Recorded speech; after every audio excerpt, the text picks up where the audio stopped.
everyone. It is Rolling in the Ozarks with Jay, Randy, myself, Hubble, and our guest for the day, Joe. Joe, you Howdy. want to say hi and kind of where you are from and what you do? Yeah. I am a recent transplant from Kansas and Springfield, Missouri area. I am a teacher, music K5, and I thoroughly enjoy talking to other adults by playing with plastic dolls together. Uh, I love Joe so much. This is the Joe that I am talking about all the time. He is the Suns player that we get to luckily play on a semi-frequent basis, and we're going to be talking about Suns today. But before we get into that, what's everyone up to? Jay, let's start with you. Yeah. Let's see. I've been playing a lot of games this week. I have gotten to play a couple of not quite intro games, but kind of like maybe re-intro games or like induction to the club games. So I played a good friend of mine named Ethan on Sunday, and then I played another good friend of mine named Denton on Tuesday. And they were phenomenal games. Ethan is our local Blades of Corn player. He's a great guy. I got to watch him come up from playing 1K games, and now he's kicking my butt, which is always great to see. It makes me so happy. I'm like, that's my boy. And then Denton is another gentleman who's a good friend of mine. He is currently playing Skaven, and he's playing it really well, I would say, with a little bit of tweaking. He's been pretty busy, so helping to get him back reintroduced to the game and to hopefully get him inducted into our club. So it's super fun. Great games with both of them. He brought a crazy Skaven list to our game. He brought 4 Hell Pit Abominations, 2 Brood Terrors, Thankful, and a Master Molder, and 6 Rat Ogres. I love this list. It was so good. I was like, oh, this is so good. He was playing it in Thankful's Mutated Menagerie. I love that. It's a fun sub-faction, or a fun AOR. And it ended up just that I brought he was like, bring a competitive list. So I brought like kind of a tournament list. And it turns out that eels enjoy eating rats. And so we had a kind of a rough go. And then we sat down afterwards and did some theory crafting. And so that was my favorite part of the week, was just getting to sit down with him and kind of talk through, what went well, what didn't go well, what can we improve on, always from the perspective of like he asked. I'm a big proponent of we don't ever offer advice, hear the air quotes around advice, without people asking for it, because that feels condescending and rude. And so we sat down at the end and I was like, what do you think? He's like, well, what do you think? And so we got to kind of chat through it a little bit, which is great. He's a phenomenal dude. Love Denton, love Ethan. Great. Good week. Randy, what have you been up to? I was supposed to play Blood Bowl this week. My opponent started not feeling good the day of, so we were scheduling to next week. But hobby-wise, I've been painting up some terrain for our soon-to-be streams. So it's been going pretty well. Just spray them gray. They're like ruins. I posted them on Instagram. Just spray them gray. Dry brush them white and gray, light gray, white, and all that stuff. So makes it pop. But yeah, that's all I've got going on. Dry brushing up. I think that's one of those paint methods that just needs to be taught everywhere as fast as possible. Yeah. Just a quick way to get it done. Joe, anything with hobbying or Warhammer this week? Oh yeah, I got 2 things. For one, I am painting up my last Mega Gargant to complete my master set here. The only one I don't have painted is the Kraken Eater. I'm a big person of like, when I'm painting a model, I'm trying to finish it ASAP. And I didn't want to do that because, these boys are expensive. So I gave myself the caveat of minimum 50 hours. And dude, I'm like 9 hours in and I'm already running out of ideas. But like, I've cut up a shark and replaced a club. It's going crazy right now. I cut a nice tattoo in the back that says wet. There's a lot going on with them. Second thing I got going on, got to fight my buddy Mark. The Wall is what I'm going to start calling it. Because, oh my god, 70-yard boys, dude. That game took 3.5 hours, and there was no movement phase.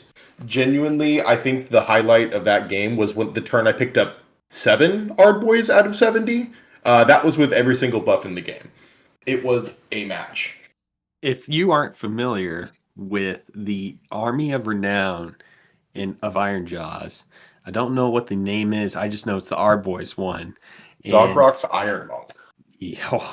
yeah, it's you got 3 up saves and then 5 up wards on all of those Ardboys, and it is just a lot of meat to remove off the board, and then they shield bash you constantly. They do so much.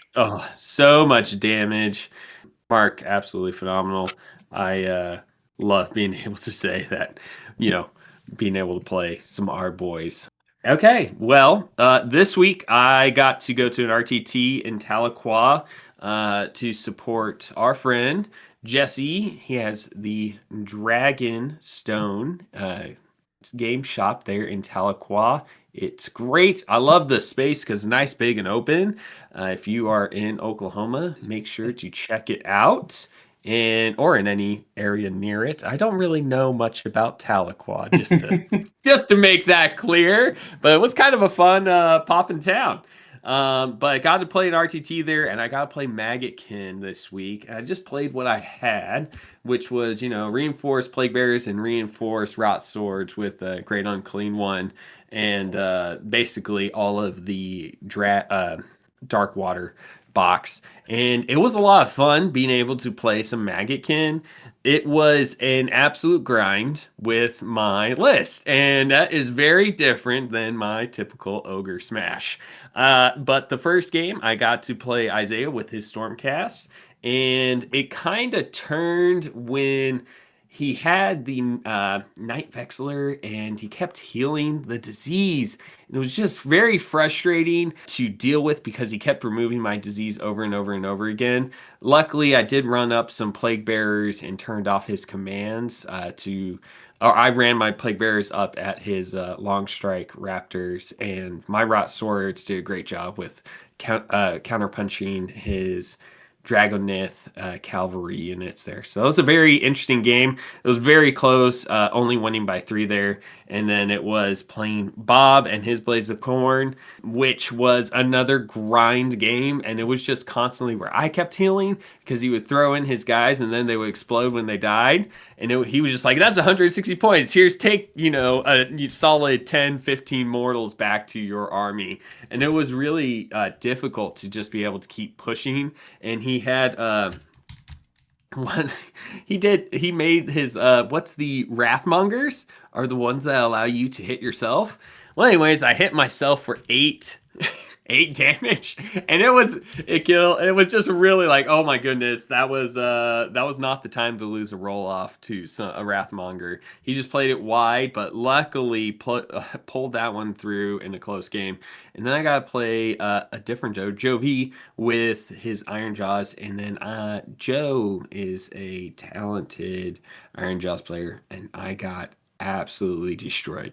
It was a learning period for me with learning how to better position my Rot Swords, especially with something like how fast he was playing with his Iron Jaws, and learning that he can hand out 1d6 charges pretty easily. That was a lot of learning because I never experienced the Iron Jaws 1d6 charge constantly being handed out to my army. It made it really difficult to get anywhere. So I got pretty destroyed on that one, losing by a significant amount of points. I think 20 plus there. So yeah. Other than that, keep building this table and glued up the rest of that dark water box, and got a little bit more glued up, getting some Pestigors glued up to play some more Maggotkin here. Little sidebar, I don't know why it's on top of my head, but I was listening to a podcast earlier, and did y'all grow up with VHS stores? Yes. And going to VHS stores? I have don't a know story about that. why. You got a story about that? I feel like if it's like a crazy time period, but I'm like in a like nostalgic state from listening it to earlier. just because I remember going to Stater Brothers, our local grocery store, and they had a VHS store right next to it. And I would just like walk around it, and I just like am thinking of all like Lord of the Rings and stuff on the wall, and just how it's related to Age of Sigmar, and I cannot get out of it. It's still stuck on my mind. I've listened to it like 8 hours ago. So VHS, man, what a time period! What a time period to be alive. What's Send me you that. got? Well, so growing up in Colorado, we had, of course, like our local, grocery store, City Market, that had its own grocery store. We had VC Flicks, which was the other name or the other place, but then we also had this chain that came in called Blockbuster. Now, those of us of a certain age know Blockbuster. We know it in our bones. Those of us who are younger than that age have no concept of Blockbuster, which is fine. It was a standalone brick and mortar, go in, rent VHSs, rent video games for, back when we had cartridges and it wasn't all, digital, which that's a rant for another day. I, however, may have been the reason that Blockbuster Video went out of business in my hometown. What? Because young Jay McBride, which I've said my name on here, it's not like shocker, right? But like young Jay I was 15. I just gotten my permit. I was driving my mother's bright blue. I can still picture it to this day. Ford Explorer. My mom was in the passenger seat. I'm driving up. I'm returning. I believe I'm returning like maybe Rogue Squadron for the GameCube. Love that game. So I'm returning it, and it had just rained, and I was wearing a pair of boots that I was breaking in, and so you can kind of guess where this story is going. So I go to park at the Blockbuster, and my foot slips from the brake to the gas, and I hit the side of this Blockbuster. Oh. And cause a not insignificant amount of damage. Now, thankfully, no one was hurt. I was not hurt. My mother was not hurt. Nobody inside the Blockbuster was hurt. And I had previously been on a first name basis with the employees of this Blockbuster because I was in there all the time. I was renting movies. I was renting video games. I was hanging out. We were talking about ideas. I had to look them in their wonderful, wonderful eyes and say, "Hi, here is Rogue Squadron. And also, I'm really sorry I hit your store." And it was a time. Blockbuster never really recovered in my hometown after that moment, to the point. And there's some other things that ended up happening, but I was not allowed to have my license until I was like 21 for a number of, mostly because the accident happened and I didn't have insurance at the time. I had lapsed, and so I owed a bunch of money for hitting this store, and I couldn't pay it because I was very poor. But when I graduated high school, we did senior photos, and where did I take a photo but out in front of the closed down Blockbuster Video in my hometown? Light and fun story of Blockbuster Video. Shout out to Blockbuster. You guys were real. You guys were the real ones. I appreciate the lore drop. Joe, I know you're just a few years younger than us. Just a little bit. Just a little bit. Most 5. Did you grow up with VHS? So I did. My parents' wedding was recorded on a VHS. I found it and I tried to watch it, and I was about probably 4 at the time. This was the most boring thing I'd ever seen because there was I was used to Rugrats and Little Mermaid and all this stuff, so I threw this VHS away. I don't know if my dad knows this, but sorry. No, you did not. You did not throw away. I had a really big thing about throwing away movies I didn't like that much, and the collection dwindled near the end of us moving. The good news is I still have the Rugrats one. Gotta keep the classics. Priorities. Randy, did you have a favorite VHS movie or video store movie? I don't know why, but this was really hitting home. We could cut all this. I don't care, but I just was feeling talking about VHS. My favorite VHS to rent when my parents let me was Surf Ninjas. I don't know if you've ever heard of that movie. We saw it, my wife and I, the other day. It was on one of the streaming things. And we're like, oh, I gotta watch this. I used to watch this all the time when I was little. It is one of the worst movies ever. But little me was so excited to see that at any chance I got. Because I think the premise is ninjas are trying to kill these boys. And somehow he gets the power to control guys through a video game to fight these ninjas, if I'm remembering correctly. Anyways, go look it up. Go watch it and enjoy. It does not hold up. I'm looking at the Wikipedia article of this. Yeah, that's what I'm doing right now.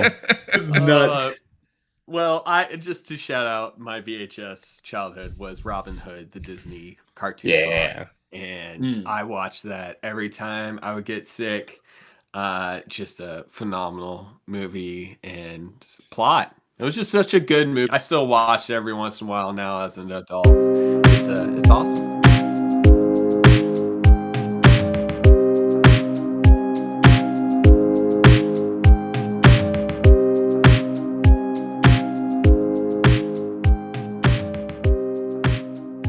Right, so looking at Warhammer releases this week, nothing massive or anything for Age of Sigmar, but new 40k is being released.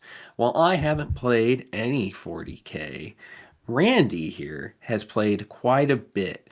So Randy, what are you looking forward to with the new 40k edition? It's 11th, correct? Correct, it's 11th, dropping June 2026.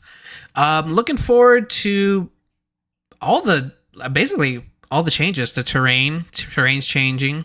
How you score points is changing. What I think Hubble is excited about is charging is changing. Yeah, and how does that impact? You got to play live AOS in that 40k world. The declare of charge. How big of a change is that for 40k? Compared to your time with AOS, is it actually significant, or is it bigger in my head than I'm thinking it is with not having to declare the charge target? I think it's kind of significant because we're borrowing AOS rules to bringing them over to 40k. Now this will take me to another topic. I've always thought that AOS is a test ground for 40k rules because it seems like we get changes in AOS. And then something changes in 40k, like the battle profiles being like the war scrolls, and they kind of got moved to 40k, where it's just like, oh, you can take any of these weapons. So I've always seen it as like a testing ground. Okay, so what are we taking from AOS that's working? Let's move it to 40k. I'm looking forward to all that. I think the charging is significant, as I said, because now you don't have to declare who you're charging. You just roll dice and like, okay, who's in range? Okay, I didn't reach my initial target, but I can now reach this target. So I think that's pretty cool. And Joe, you also played some 40k in the background, but 9th was really where you played it a lot more compared to. Yes, sir. With that, is there anything that would actually like say, hey, I'm going to go play some more 40k versus Age of Sigmar?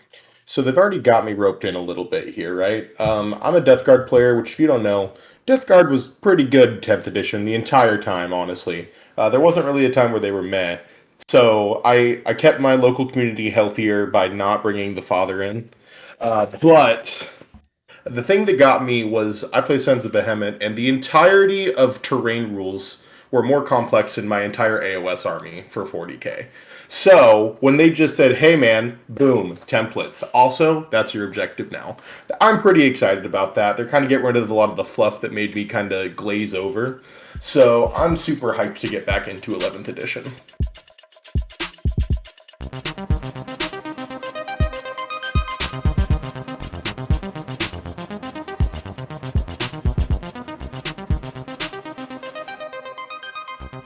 So our guest today is Mr. Joe. Joe is our lovely Suns player. Joe, tell us how you got into Warhammer. Man, oh man. So, war gaming in general, it's kind of a complex background with me. First time is probably about half my age, so about 13 years ago. I was painting pewter models for War Machine. My father bought me some Crix models. I didn't understand what priming was or what thinning paints was or what a lot of things were, but those models sure had paint on them. I don't know where the models are. Maybe my dad still has them, maybe he doesn't. But that's kind of what started the love of the game for me. I liked the idea that in War Machine time, I can't tell you what edition that was, but it was very much like turn one, either you win or I win. To me, that was the coolest thing ever because I'm 12 years old, right? My attention span is about 35 minutes anyway. So it was really awesome to not have to play the entire thing out. Then we fast track about, graduated 6 years ago, so, 8 years ago. Ninth edition 40K is in full swing. Me and my buddy Austin were sitting there at the fraternity house talking. We were like, hey man, we have too much money. We definitely didn't. But we should go check out that Warhammer game. So we go. We play orcs versus some form of Imperium models that I don't care enough about to learn which chapter. Then he wins. Then he proceeds to win because I buy a Death Guard army. He buys Custodes. Still don't forgive him for that one. But he proceeds to win 10 consecutive games. Then, for the entirety of 9th edition, we're just playing at the frat house with cardboard cutout terrain. The biggest glow up we had was when I went to the Warhammer store in Kansas City, and I bought a box of terrain.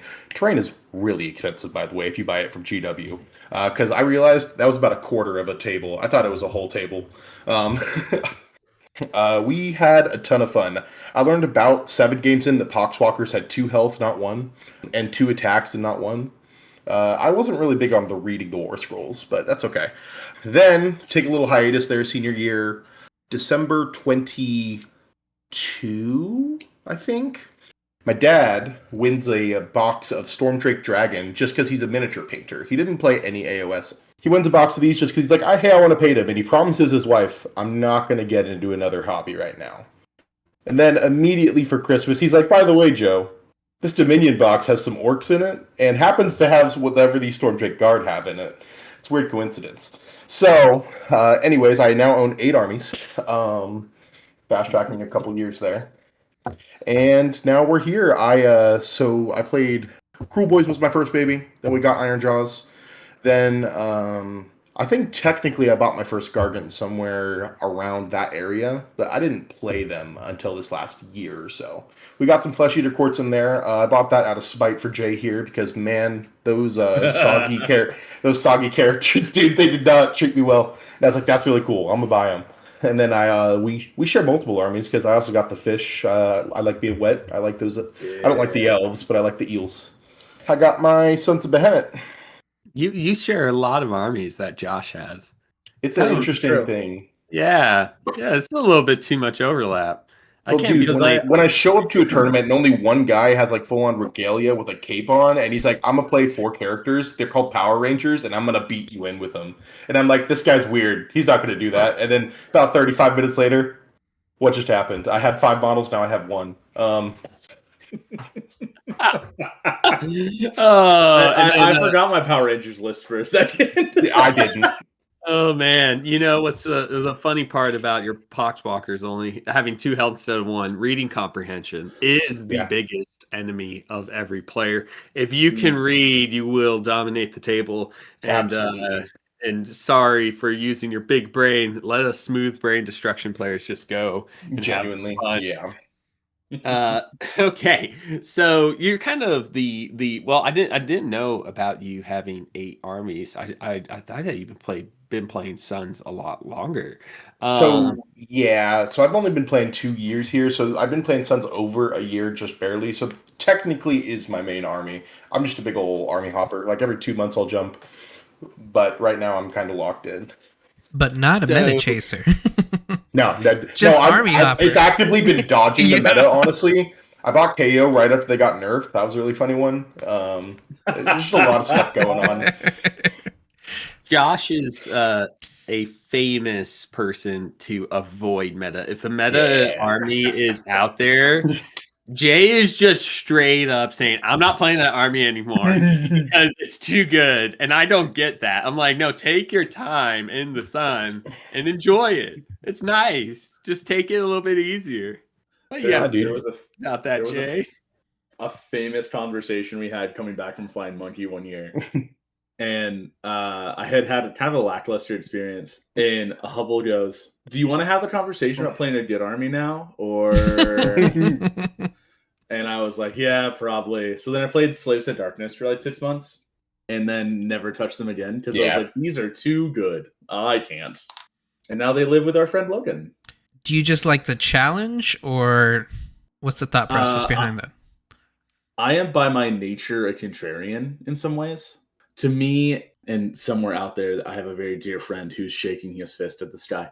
I struggle with things just being good out of the box. I want to have to work at it because I think that like there's some like philosophy that goes into this, but like the army that you work at that then becomes good, this is the hot take, is intrinsically better than the army that is just good out of the box. Yeah, for sure. So somewhere out there, there's somebody who's really pissed at that comment.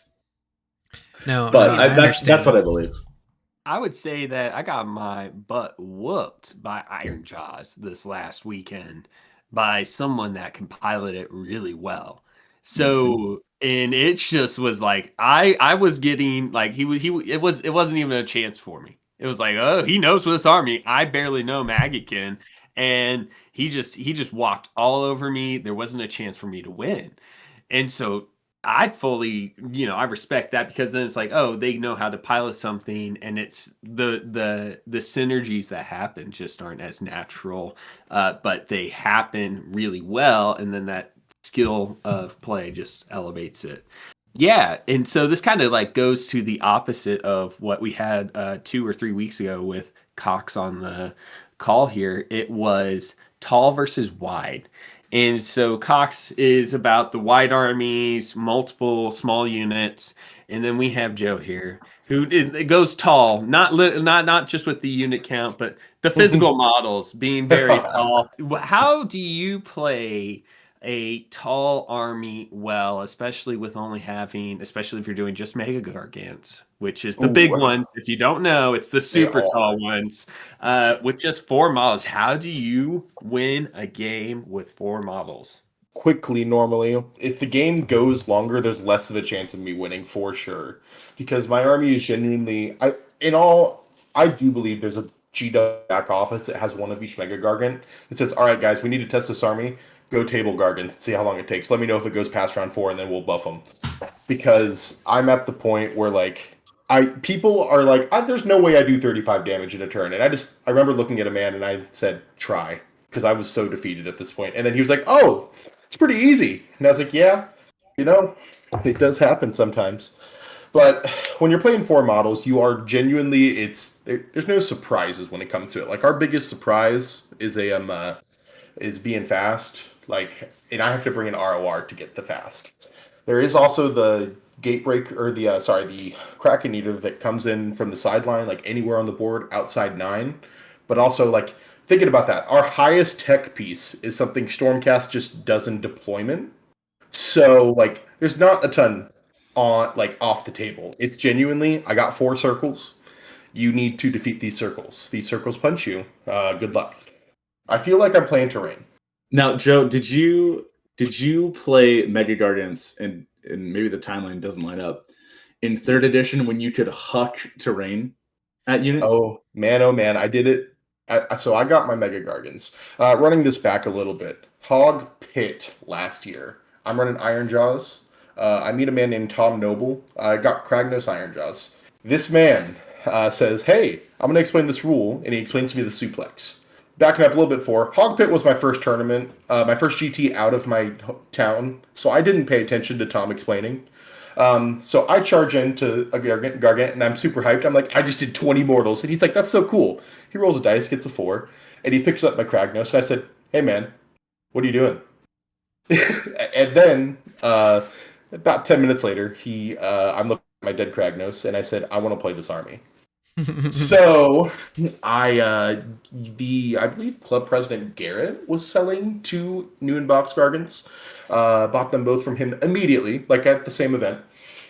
And then I started playing, at that point, 3rd edition. The meta for Gargant, still under 50% by the way, was Kragnos, King Broad, a War Stomper, and 2 big pigs from Iron Jaws. So I didn't get into the terrain throwing, sadly, because the timeline didn't latch up there. Hog Pit was the first event that I had him. Bug Eater was the last event of the 3rd edition. I just have this vivid memory. My younger brother played Gargant for a really long time, and we had gone to the doubles tournament at LVO, and my younger brother has Broad pick up like this huge piece of terrain and one shots a Bloodthirster. Dude, it's so good. And our opponent just went, it do be that way sometimes. So that's just it made me think. So how do you handle? So you mentioned your games go fast. Yes, sir.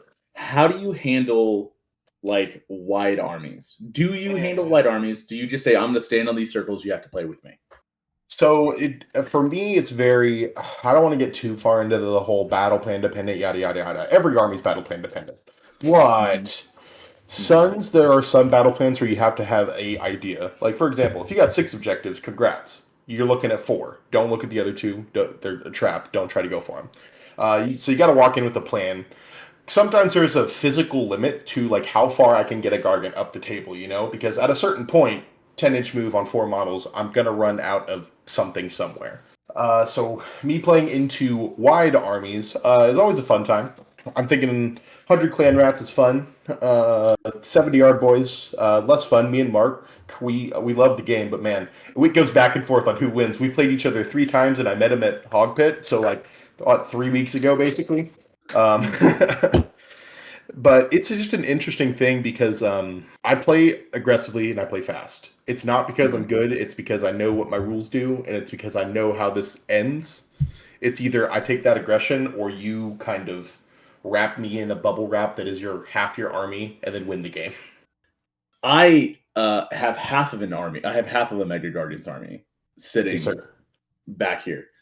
And I've always thought like what makes them fun is the fact that they're goofy. They're big old boys running around doing big old boy things. And as a big old boy, I love that noise. That's what I'm about. Absolutely. But like, if you're trying to pitch a Sons of Behemat army to, let's say someone who is new, right? What are you pitching to them? So for one, I am talking to them, and I just straight off the bat, I say, if you don't have a game plan, you're gonna just kind of, you're gonna get that cool turn. You're gonna be like, here's the clapback, boom, Huskered on Stonehorns, 10 of them. And then I think that when I get someone into the army, I'm talking about the weird rules, right? For one, you talked about terrain throwing. I'd like to bring up 3rd edition had a cool thing called Grabby Eater. It's a nice little battle trait. Every single model you killed, you healed D3 model. So that ended up, I was thinking about that, and I was like, I'm upset I was playing Cruel Boys in 3rd edition because killing 20 Clan Rats and rolling 20 D3, healing that much in a turn, could have been great. I'm talking about, the Kraken Eater, kicking an objective. It still counts as where it is, but man, oh man, it's up back there now. And it's a random thing. The innate roll off for Timber is hilarious. I win it. I did look. I win it much less than my opponent. That's okay. But it's just fun, dude. Like, it's truly the dice telling a story more than you are. Well, speaking about weird rules, the Kraken Eater Mega Gargant, how's that? The objective kicking? Have you used it? Is it worth it? Tell me all about it. He's the one I have not gotten into a list yet, only because they FAQ'd pretty early on that even if it's in the enemy objective, that it counts as being an enemy, even if it's like clear on your side now. Oh. Because of that FAQ, that makes me think about it really weird. Because like there are certain objective or certain battle plans where it's like you get 1 in your area, right? Mm-hmm. If I kicked that out, my mindset was, oh, cool, I control everything in your territory. You got nothing. It doesn't work like that. So I was like, I haven't been big braining enough with him, but I'm painting him up. So once I get this 50-hour guy done, I kind of have to run him. I think I'm obligated. What about bringing Kragnos for the 3d6 charge? So Kragnos is my meme, right? Mm-hmm. He is what I bring when I'm having a weird time and I'm like, I don't want to play my generic list. I want to run. My favorite build was Kragnos and 11 babies. I called it the average kindergarten classroom. Um, Everything moved up 8 inches, everything 3d6 charged, and brought it to an RTT. I went 1-2, but it was the most fun I've ever had playing the game. That's awesome. Oh my gosh, did you bring 11 toddlers with you? I did bring 11 toddlers. I had it was 3 plus, so sorry, simple math here, I'm struggling. 9 auxiliaries. Yeah, it was a Man Crusher Bob, 8 solos, and Kragnos. That was it. Oh my goodness, that is absolutely ridiculous. But I respect it. Do you own 11? I do. I actually own 12. I almost bought a 13th, but I was looking at points. I was like, there's no way 13 fits in a list. Then the week after, points dropped right to bring 13. Just to spit in your face on it. Yeah, I was so mad about it. Okay, so generally, kind of one of the you mentioned a little bit earlier is how I've seen you've been running RORs almost, I and you have. mentioned it multiple times with the big pigs, or is it Scragrot? Not Scragrots, but one of the many It's loon Braggots, bottle Braggett. Something. Yes, sir. Yes, Braggett. sir. There it is. Braggets and all those other things. So is it almost necessary to run a regiment of renown in a Suns list? So, depends on your goal, right? For one, if you're trying to 5-0 with Suns, you're going to struggle. Suns is, I think, right now a 2-3, 3-2 army, depending on what you're going for. And that's okay. Like, not every army can 5-0, and that's part of the game, right? If Suns were 5-0ing consistently, it would be a terrible, terrible feeling at GTs, right? Because kind of the name of the game is, oh, I just lost in 35 minutes to something because it made a 12-inch charge turn 1. I think that you can run base boys. You can run just 4 bigs. You can run really the big list right now that I'm fighting with Travis about is 3 bigs and 4 smalls versus 3 bigs and an ROR. Because my thing for the RORs, they're just fun, right? Having weird rules like squigs exploding and killing Scarbrand. There was the whole. I get a spell with the Gobapalooza in the ROR that they no longer have access to because they got booked and they lost it in the index, and it's -1 to hit wholly within 12, which is hilarious. Fighting Alex Cotter on it, it was he was like, "Wait a minute, that's my spell that I don't get to cast." I was like, "Yeah, man, try the ROR because he can't run it." That's But rude. I think That's that really I think the army probably does just as well base kit as it does with RORs. Okay. If you had to add an actual unit to your army, what type of unit would you want to add? Just like Noblars or an Ogres, that's my base reference to almost this entire game, right? It's just like, okay, some goblins just to chuck into the list, and it's 20 of them, and they make a nice big shield. What would you want to add to the Suns in order to like round out the list and not necessarily have a massive model, which kind of goes against the ethos of Suns, but just to round it out, maybe. What would you do? Dude, so there's like a lot. For one, jump in the Suns talk sometime in the Discord. It's hilarious. We built Rend 7 mechanics. It's just a fun time in there. But we talk a lot about like what we need to kind of make this army a thing. When you're running Imperial Knights, you're not running a bunch of war dogs unless you're meta chasing. You're running a couple of the big guys too. So I think part of the army, part of the army's identity is this limit. But Obed brought up a really funny thing of babies riding gore grunters. Some cavalry would be hilarious. I don't want Noblars. I love Noblars. I don't think they fit in just the dichotomy of the faction, unless I can eat them and then heal D3. In that case, give them to me. Don't touch my Noblars! What are you doing? What are you eating my poor Noblars for? But yeah, dude, like some riding another and it's 2d3. It's like yeah, exactly. It'd be great.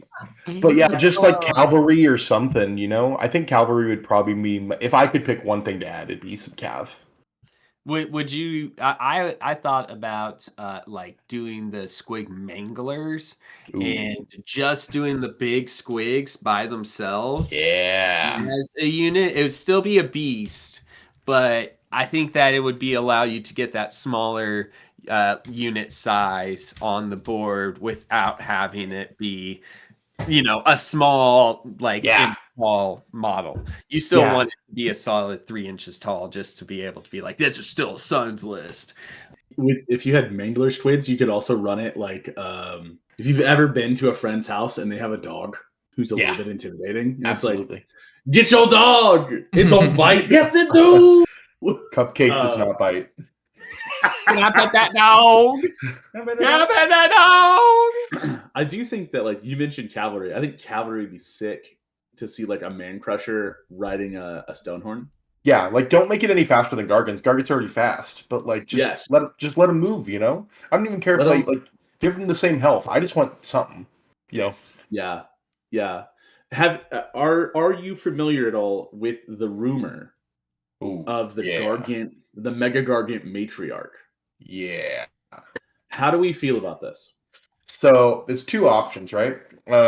For the word matriarch, there's two ideas that GW can have. The first one is a bigger King Broad. I'm cool with that. You know what? Give it to me. But I think what they're going to do is smaller Gargant with like a little like character on top that happens to be the matriarch, just like a little human or a little goblin or something. And they're like, this is the queen protector, and the army's going to turn into a bunch of bees. I do think we're going to stay 130 mil. I don't think we're going bigger bases. That's my tinfoil hat theory, by the way. I fully expect to be wrong here, but I've got a feeling in my shoulder, like a feeling in my heart right here, that the matriarch is gonna be like a weird, like kind of protect the queen type situation. I like that. In kind of a separate space, but talking about list building a little bit. What do you think is like the key unit from the base kit? Like, every time you start a Suns list, where do we start? Well, I bought my War Stomper. He's not the best Gargant. He's not even in the upper echelon of Gargants. He's probably, I'd say, the second worst. But I give every list, I tell people when they're building a list, you get one Pokemon pick. You don't care if the unit's good. You don't care if it does what you need it to do. It's your unit. It's cool. That's mine, is the War Stomper. But if I'm going comp, I'm running Broad. The prayer's real good. It's a good point. It's a very good point. Okay, so then going into what are the best armies you play into and what are the worst armies to play into. And I do have to preface, I think that the battle map and where objectives are and how many objectives are affect you so significantly that we'll just say that's on a neutral map for you, whichever that may be. Because like psychic shifts, something basic, yeah, anything with 6 is an immediate handicap to you, and that's not good.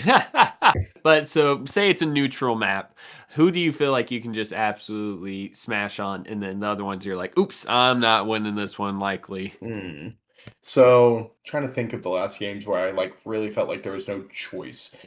Before Sylvaneth got the new book, I won it every time because terrain is just something I can charge. So that turned into a really big thing there for a while. I think I win in the Feck matchup more often than you'd expect us to. Mainly a lot of these armies that are just kind of hardy. Not a lot of stuff's hardy when you have access to Rend 3. I think Stormcast is very much a toss-up, right? Stormcast I can take on, Seraphon I can take on. Honestly, I was really confident in Ogres until about a month ago. Then I met this guy, Hubble. Who bodied me twice. Toxic. Hey, we drew the first game. Don't forget, we drew. You were playing super smart, and I had to fight for my life for that draw, sir. But man, there was a singular squig that won me, or just got me the tie for that game. It was a fun match. What about your worst armies? Ooh, anything. If you have access to this niche rule called -1/2 hit, you win. Congratulations. That's it, right? So there's this girl, Lady Olinder. I fought her at Taxman a couple weeks ago. Hitting on 5s and wounding on 5s. Wounding on 2s is all destruction has. That's literally the only buff we have in this game is wounding on 2s. So when a man told me that, I had to blow her up with some mortals because there was not a chance. That one model could probably take on 3 Gargants. Just because I don't get many hits in. It's not efficient. So I'd say Nighthaunt's pretty rough matchup for me. Doc, I don't know if they have access to -1. I do know they pass the DPS check. Lumineth, please don't. That was my next question. Lumineth, there's a lot of elves in the game that ruin my life. I'm gonna be real. It's all of them. I can't think of an elf that doesn't ruin my life right now. Give me dwarves, give me orcs. Don't give me elves. All right, I have a question. I've heard this said in our Discord before about the seasonal rule from last GHB to this one. Losing that, did it affect Suns a lot? It did. So for one, Suns got double nerfed, right? In the change from the all-out attack and all-out defense change, right? From that going from all turn to just one activation, that substantially hits destruction because destruction was built in a way that being +1 to save the entire round, kind of crucial for your boy on a 4-up save base. Does not hit other armies near as bad. Then we lost Prize Beast. For those who don't know, Prize Beast gave me a Gargant, always +1 to hit. Someone didn't read that. And then never brackets. Never brackets was funny because they're like, haha, this guy got 6 health left and he's fighting like he's new. That Gargant had 20 health left and is fighting like he's new. So that's where the issue really came. That's why there was 5 models running rampant was Prize Beast. Because you had King Broad, you had a War Stomper that refused to die, you had Kragnos, and you had 2 pigs, and you were Strike Last. It was so fun. The Prize Beast was a phenomenal time for destruction. I loved having Prize Beast on my Frostlord on Stonehorn. It is. We need to bring that back. Thank you, GW, for pandering to 2 out of the 4 of us on this podcast. We just want Prize Beast and only Prize Beast. 3 months of the shine. We got the sun for 3 months, and they closed the door on us. Absolutely. Well, one question I got for you is, I believe the Honest Wargamer has a beef with every single Suns player that has ever existed. What do you have to say to Rob at the Honest Wargamer about Suns playing? Cutting this out right here just for Rob. You've seen me on your screen 4 different times at this point. I'm there. I'm under 3rd place every time. I know you chose not to read the 3-1-1s at Hoghammer, or the Hog Pit, and I know you're scared to read my list name. It was the entire Labyrinth soundtrack. But being real, I have climbed up there and been like, I've been on TV multiple times, but he's never read my list. And I watch him. I swear, I know he does. I know he chooses just the 4-1s. But when I went 3-1-1, I was like, I know I'm going to be on that screen. And I know he's going to pause, look at the list, and he's not going to read it. And then look what happened. Oh man, that's so funny. Some players are great, dude. I think we build into that identity Rob gave us. I've seen a lot of crayons. I've seen a lot of markers. I did submit a RTT list on my whiteboard at school. I had it badly drawn with like pictures, like on the back of a car. Oh my gosh. My favorite one was MS Paint. I did that one. It was not legible, and the TO made me submit a regular list, but that's okay. Oh, this is perfection, and this is exactly what I knew was going to come out of you here. Oh, that was perfect. Love it, absolutely love it. Gargants are a fun time to try it. I think it's one of the easiest armies that, like, if you've ran your list 60 times in a row and you're just like, I want to fight this newer kid, but I don't want to body him with my, sweaty meta Giga Chad list. Pick 4 Gargants, run them. You could take 30 seconds. I've genuinely thought about making a slideshow of the army that's 4 slides, and that's all the rules. You could just have fun with it. Like, you're not going to miss a rule. There's 3. I think this is where everyone wants to be a Suns player. Absolutely. That's what I think is the core part in every single person. They want to be a Suns player. They just don't have the gusto. We need to have more pride in wanting to be Suns players. So I'm encouraging everyone. We're gonna have an RTT where it's only Sons of Behemat the entire RTT. That's all that we're playing, and Make it it'll be there's- Randall time. All 2 people There's- will have a great time. Yeah. I'll be there. Let me know. I know there's an RTT, and I'm trying to remember where it takes place. It might be in St. Louis. I believe it was. I know the one you're Yeah. talking about. Yeah. That you donate a certain amount of money. It's like Toys for Tots. Shout out to anytime that you can run a GT or an RTT or whatever else for a cause. We love that noise. But like you donate a certain amount of money and then you get a Sun, you get a Mega Gargant for your army to just kick around, which I think is a delightful idea. I think we should do that. Obed, make this happen. Everyone gets a Bundo Wellbiter. That's my favorite Star Wars character. Yeah, dude. No I've got more like Star 12 Wars. Gargants ready. So if you guys ever want an RTT where it's like, hey guys, bring your 12 lists, everyone gets one random Gargant. Good luck. Let me know. I'll donate to the cause. That would be amazing. So you hit him with the Project Hail Mary. You're smart. You'll figure it out.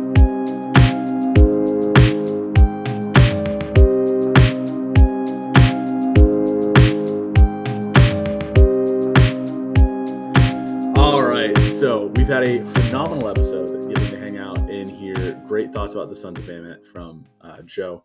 Are there any things that you want to leave us with, like just nuggets of wisdom before the end of this episode?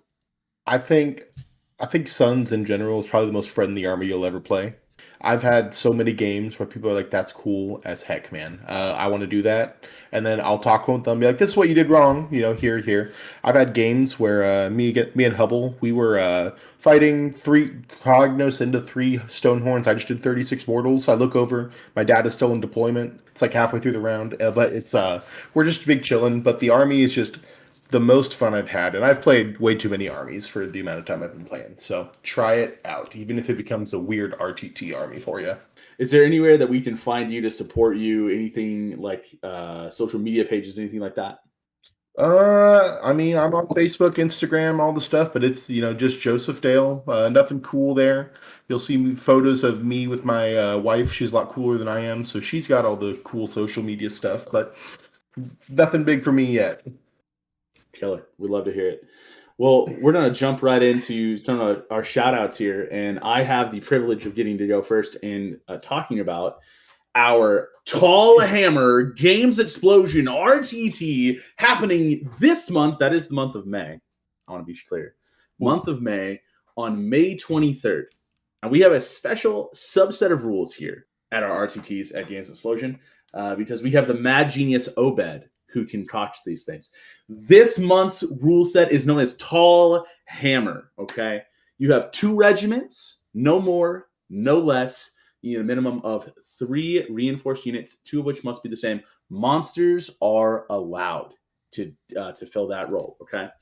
AORs, you're in. No auxiliary, none of that. We want you to be there, okay? It's going to be 3 rounds. It's going to be phenomenal. RTTs at GXE are always great. We always have a blast, and we would love to see you there.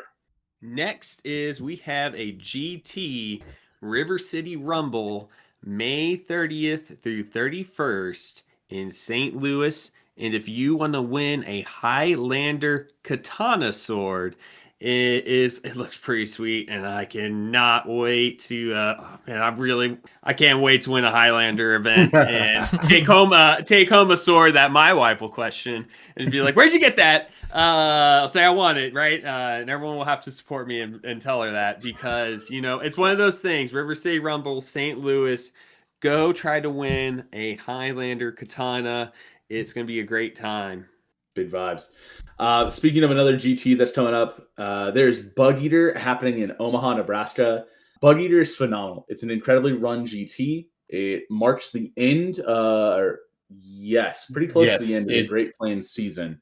Aside from Summergeddon, which we'll talk about here in a second, it is always really well run. As of right now, as of May 6th, there are only 10 people signed up for Bug Eater. Now, why is this crazy? Because there are 2 golden tickets to AOS Warhammer Worlds taking place in Barcelona, Spain. If you sign up now, and there are not a ton of people who else sign up, you have like a 1 in 6 shot of getting a golden ticket to go to Spain to play War Dollies. You need this. You want to go. So get signed up for Bug Eater in Omaha. It's going to be a blast. That's June 5th through the 7th. You want to be there. You should be there. Please. Cool. Talking next, I think we've got, June 6th is coming up with Meta Games in Springfield, Missouri. We're going to be hosting a RTT. It's going to be a teams event. Bring 1,000 points, find a buddy with 1,000 points. We're running duos. No list restrictions as far as I know. He is even nice enough to lift the whole. Remember, in the old days, GHB said, hey, if it's 1,000 points, you can't bring over 500. Travis said, we're too cool for that, so he lifted that restriction. So you can bring the gash. Just do it. Do what you want. And Metagames will have new and improved bathrooms. I forgive them for having renovations going on right now, even though I'm salty, but that's okay. Coming up, pulling up the dates for the bigger event in June. We've got Summergeddon, June 27th and 28th. Biggest team event in the Great Plains Masters, if I'm not mistaken.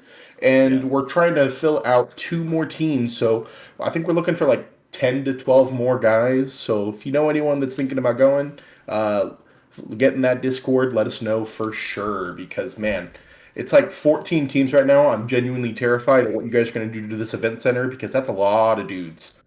14 teams, 8 groups each. I'm not good at math, but that's a lot. 112 people for just Age of Sigmar. I am so excited. Just Age of Sigmar. If you want to play any other game system, I know they have Blood Bowl. Yes, Blood Bowl's in there. Then they have, I believe it's called Guild Bowl, which is the other version of Blood Bowl.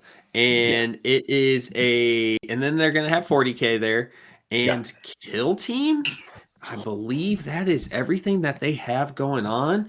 If you are in the Midwest, anything that touches Missouri, you should make it a priority to get to Summergeddon. It's going to be a wonderful time. It's going to be great. And like, I know I'm working with Don. I'm helping print and paint up this terrain, and the dude is working himself to the bone to put on a good event. Don't know. I'm mad. I didn't get to go last year because of just life. And I got FOMO like no other because that prize support, he's straight up talking spearheads right now. Just straight up boxes of models. So, get you a ticket, you might just get it back immediately in MSRP, you know? That's awesome. Very true. Well, I have a very special shout out. No, it is not my wife. Even though she should be shouted out every single opportunity I get. I have a shout out with our man here, Jay/Josh. I've been seeing him do work in our community here, bringing in new players to Age of Sigmar and showing them the good stuff around here. So I wanted to shout him out. He does a lot of good here in the community, and I think that should be applauded. And now it's time for everybody's favorite segment. And now, Shillings with Hubble. Well, everyone, thank you for listening to this episode and with getting to talk with our friend Joe and getting to learn about Sons of Behemat and how it's a phenomenal army and that everyone should be a destruction player. And we all are at heart. But if you can do us the courtesy of leaving a like and review on Apple Podcasts, Spotify, we're also on Reddit, Instagram, and Facebook. If you want to follow us there, we're also going to try to open up a MySpace page probably one of these days. You know, it's just something out there just to do it. But not really. But anyways, thank you so much for spending some time with us. Go help build your community, and we'll catch you rolling in the Ozarks next time. Bye, y'all.